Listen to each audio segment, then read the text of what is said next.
leading the shift how Gen Z is reshaping culture and driving business evolution. This topic will be taken by Ms. Priya, Director L&D, Talent Management and Employee Engagement from CleverTap. She is an experienced L&D leader with over 18 years of expertise in talent management, employee experience and organizational effectiveness. She specializes in driving upskilling initiatives, particularly for sales and product enablement, empowering revenue-generating teams to accelerate business growth. She also leads AI fluency initiatives, employee onboarding and engagement programs, and key HR interventions, including POSH compliance. Can you have a huge round of applause for Ms. Priya? Hello everyone, and it's a post-lunch session, and I know what that feels like as an audience and as a trainer at the same time. I'm wondering if I should begin with the audience that we have at the moment. We have about probably 20% of the total number that is supposed to be here. But what should we do? Do we know each other? Like the one sitting next to you. Do you know the person to your right, to your left? Can we do a quick hi, hello on the table? Just a quick warm-up onto it, like any other training program. Let's begin with a warm-up with each other while the rest of the folks join. Is that okay? Yeah? All right. Please. Okay, someone just met. Amazing. That's right. Have you met each other? Look around. If you've not met someone, say hello, smile. I see some shake hands. Amazing. The other side, do we know each other already? Same company? Oh, awesome. What about this group? You guys know each other? Awesome. Okay. Awesome. Okay, so I'm going to begin with a story. It was the year 2020. The entire world had paused. Colleges were shut. Campuses were empty. Careers were uncertain. There was an 18-year-old engineering student who flew back to India to stay with his family. And while all the others were waiting for colleges to restart, he and his friend were trying to answer one simple question. Why does grocery delivery take so long when it can be done in minutes? Now, while everyone else is waiting for things to become normal, he and his friend did something very unique.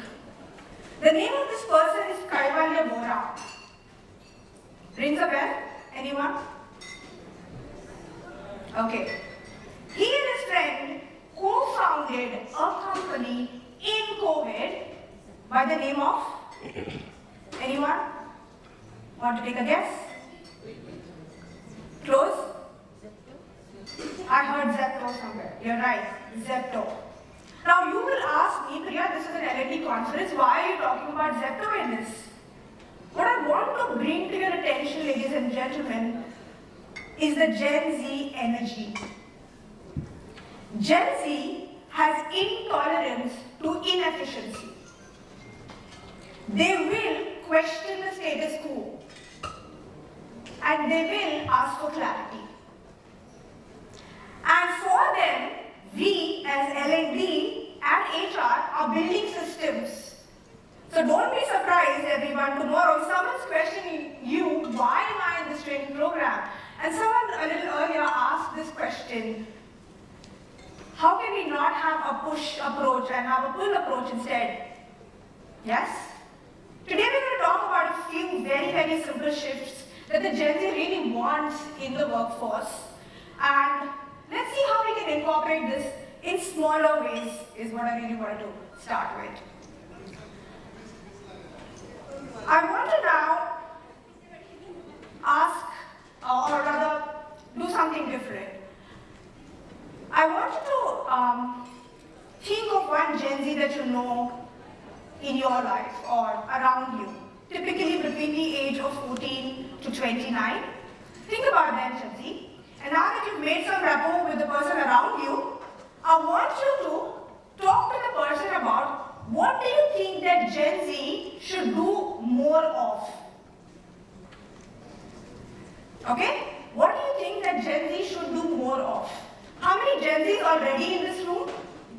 hands. 1, 2, my heart goes to you. They always they love that. Okay, so what do you think the Gen Z should do more of? I want you to first think about it and then speak about it to the person sitting next to you. Can we do that quickly, please? Sir, I want some answers. Gentleman here, maybe the one behind.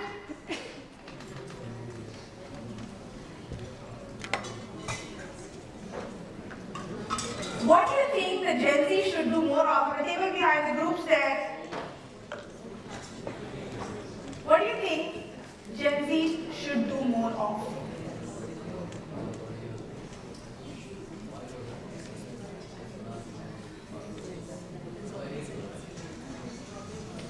Okay, I hear some conversations about some experiences as well. Can we have some answers while the rest discuss? What do you think Gen Z should do more of? And this could be to be more respectful, to be more calm, anything, yes? Patience, okay. Yes. Yes, gentlemen, I'm looking at you. Yes, yes. We are into respect here. So that is also another thing which is currently most of them are very aggressive. And respectful talking is not Yeah. more respectful. Sure, I'm hearing respectful, yes. More focused, okay, I like that. What else? Less selfish or materialistic, what else? Yes. They should be Disciplined and good listeners, what else? Anyone? At the back, anyone? Yes. More tolerant, okay. What else? Yes, Nick. More detailed. More detailed, okay. Okay. So great answers there. Anyone else would like to share? Now I'm going to flip this and I'm going to ask you, what if they did not need to be more of something? What if they were just different? Because in 1960s, a business leader said this, and he was quoted, "These young employees lack discipline. They do not have loyalty for their jobs, and they want things very fast." And this happened for the Gen X, and this happened with the millennials. That's because every generation feels that the next generation is misaligned. But history says something else. History says that the next generation is not misaligned, it's misread. Okay? And so my one submission for all of you today is that by the end of this 10-minute talk that I'm going to have, what is the one thing you will unlearn to accommodate and to be able to build systems for the workforce that's now going to enter into your system for the next 9 years at least, and they're already in it. Okay? The first shift I want to talk about is velocity over instructions. Now, traditional corporate learning has been dominated by calendarized learning, heavy slide decks, and long-drawn training programs. We've all witnessed it, most of us, yes? But then something changed. We spoke about micro-learning, we spoke about bite-sized learning, because the next gen teams, the new age teams, want to learn through learning loops. They learn by learning a concept, apply it, get feedback, and then repeat the process. They learn through micro-learning, and enough has been said in today's session on how it is important for us to digitally engage with them. They learn through communities. They learn through reference. They learn through reviews. So tomorrow, if I stand and I'm delivering a program, it is not the credentials that's going to really matter, but what's really going to matter is how much is that person relating to me. And what I'm saying is that really putting into context in their real job. The next shift that they're bringing into the system is humanity over hierarchy. And there is one small change that we made in our organization, and it was not a change in the org design or the strategy. As a part of my role, I'm also in charge of employee engagement. And like all other organizations, we also celebrate Diwali, Christmas, or other employee engagement initiatives. Earlier, we used to send one email out as HR, like a lot of people said, HR said it has to be done, it will be done, people will turn up, right? So this is the date, this is the time, and this is the theme. Maybe just make some great creative around it and send it out. But then we changed one thing, and we really realized what shift it made. We now created a poll and now asked them, when would you like the Diwali celebration to happen? On a Tuesday or a Wednesday? Now what have we done in this process? We've tried to create agency. And agency, my friends, changes behavior. So small shift, really what we witnessed is it was not only the change in the turnouts that we had, but it was also the way people showed up for these events. And therefore, we started replicating this in our L&D practices. And I know you're going to throw something at me now when I say this. We actually built a program where we took feedback from the participants, saying, hey, this is the concept that we want to work with for you. Do you think this works for you? Again, what I'm doing is creating agency. I'm creating a bind, and word spreads. And what we now do is create an atmosphere for them where we know that it's not I'm deciding for you what training program you're coming for and when you're coming for. You have built this program, and this program is for you. And that's how I promote it. The next one, and probably my favorite one, is fluidity over fixation. How many of us have actually heard this has always been done in my system? Why are you trying to change this? Have you heard this? Legacy program, legend program, yes? I'm gonna call out one example of this girl called Neha, a 22-year-old Gen Z from my team. Now, as we all know, onboarding is very dear to us. Employee onboarding is very dear to us as L&D. And earlier on, we had a really rigorous process for L&D where the talent acquisition team would send us the list of new joiners. L&D would then create personalized onboarding plans depending on the role on Excel sheets. We then would have the HRBP send the email out to people, and then we would manually send these calendar invites out to the folks who were joining.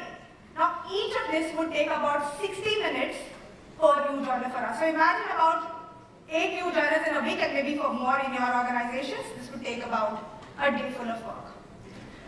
Now, my very dear Gen Z reportee asked one simple question. Can this be done in a simple automated workflow? In a few weeks, without any nudge, and trust me, there was no nudge for this, she built an automated workflow with the help of an IT team where all of this now happens with one click. She built this on Google Apps Script by her own research. And the next change or shift that you're going to see with Gen Z is that Gen Z have low tolerance for hard work or inefficiency.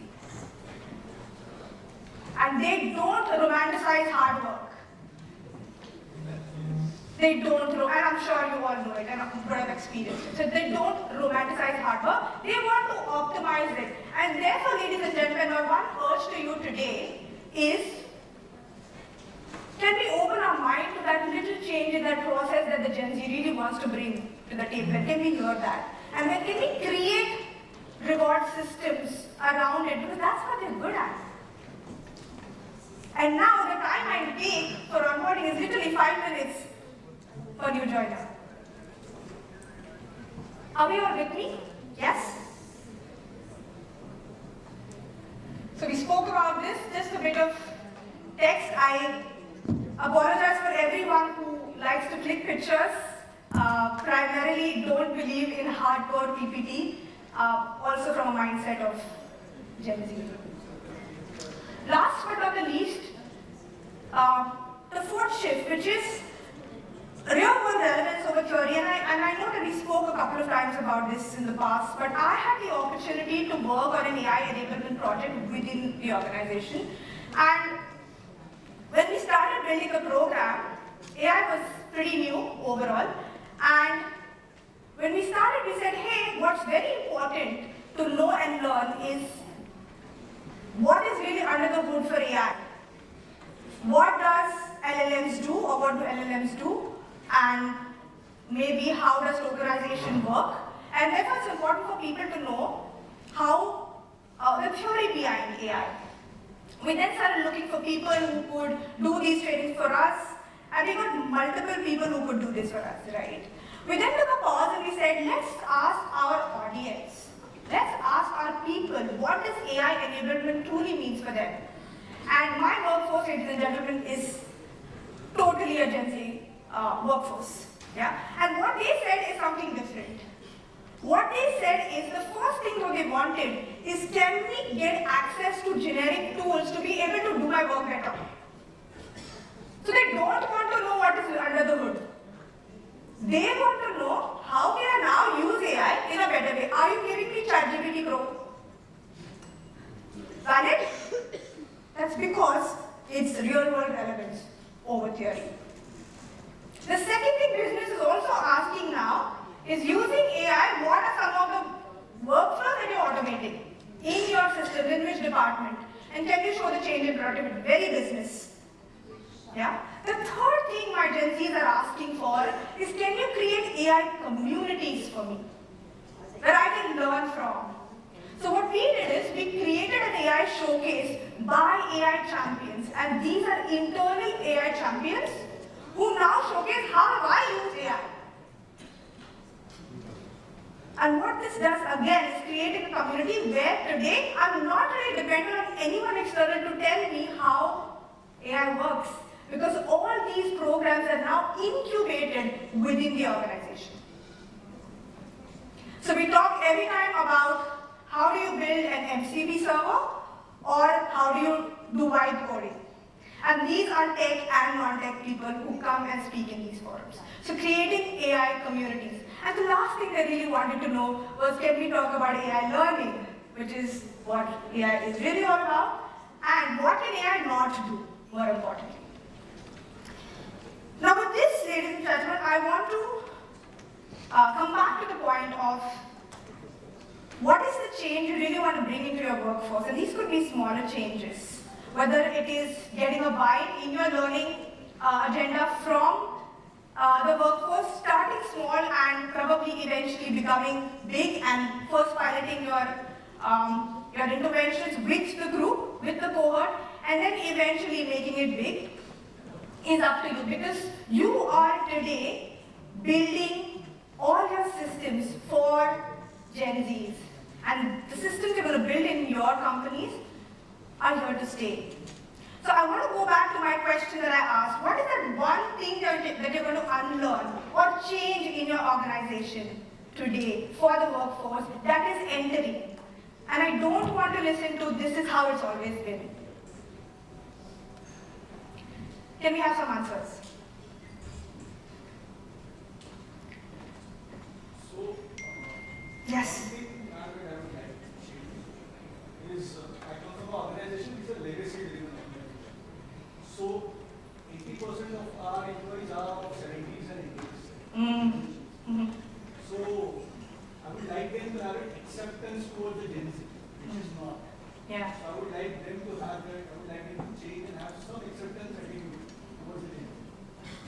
Sure.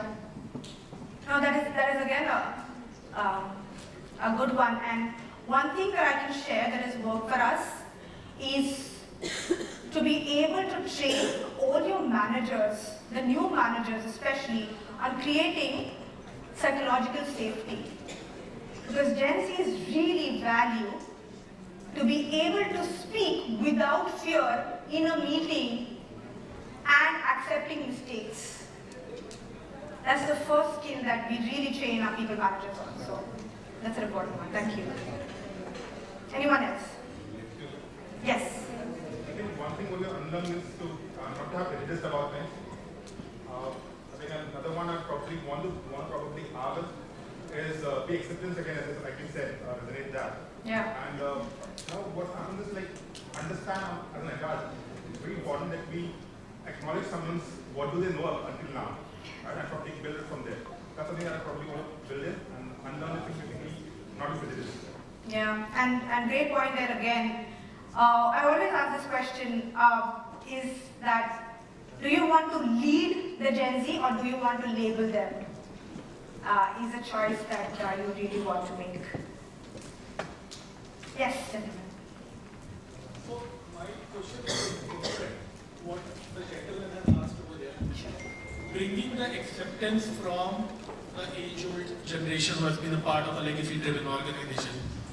When we are hiring the Gen Z in the organization, why are we not first training them or acceptance from the Gen Z side that these people have given their time, they have given their life in the organization. बाल तो ऐसे सफेद नहीं हुए, उन्होंने भी experience करा होगा, right? So my question is, how do you control the Gen Z attrition? That is very important because the lifespan that they have in an organization is not more than 2 years, or 2 to 3 years. Yeah. So how do you build that longevity in the organization? Because these infant attrition will hurt you a lot because your churning cycle will be on a higher side. And just to be on a little pun intended side, T20 cricket will not judge the character of a cricketer. Right. The character of a cricketer will only be judged by the ODI cricket and the Test cricket. So how do you build that ecosystem in the Gen Z? No, and again, great point there. And thanks for that question also.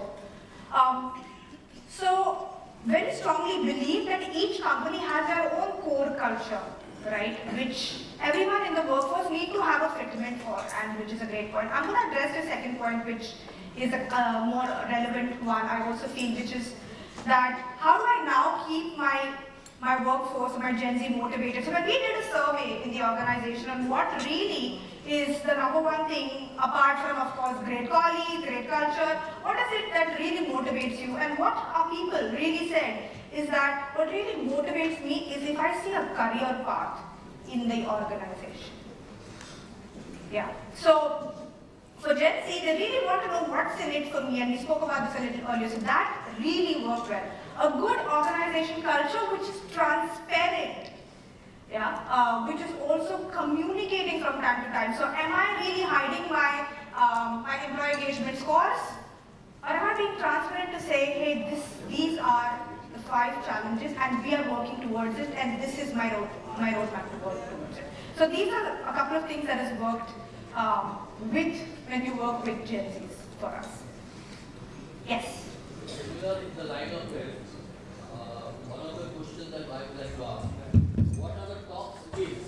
We're really talking about Gen Z, sir. So what are the top skills Gen Z employee needs that traditional training program misses, keeping in mind the retention, because that's what exactly said. If attrition is very high, specifically to the attrition and a new joinee who join an organization.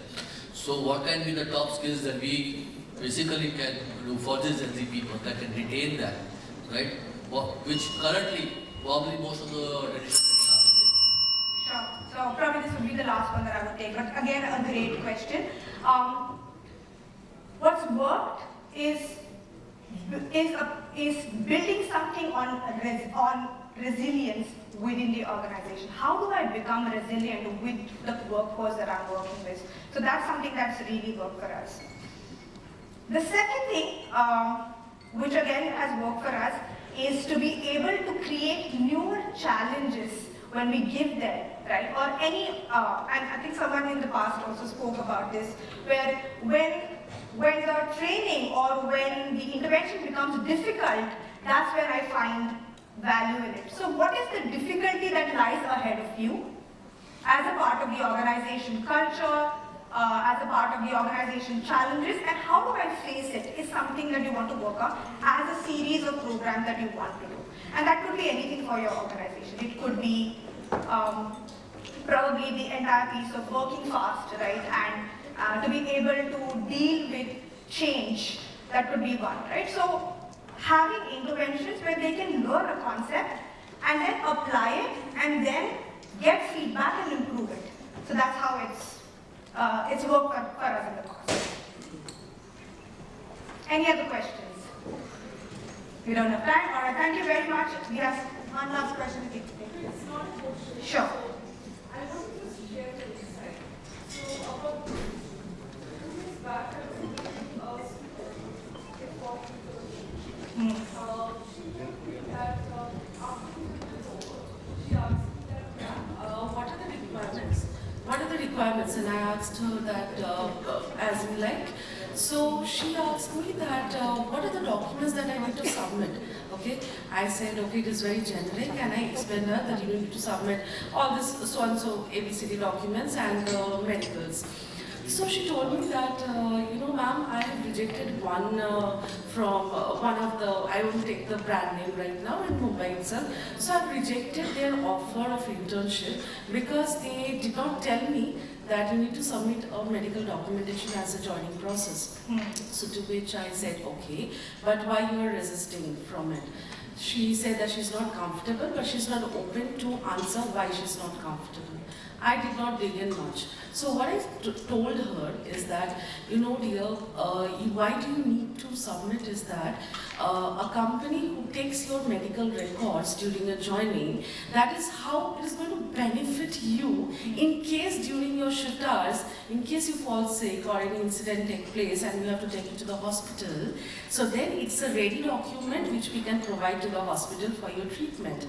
And then when she realized how it is going to benefit her if she is going to give me the medical documents, and she said, I'm okay, ma'am, I'll provide you. Lovely.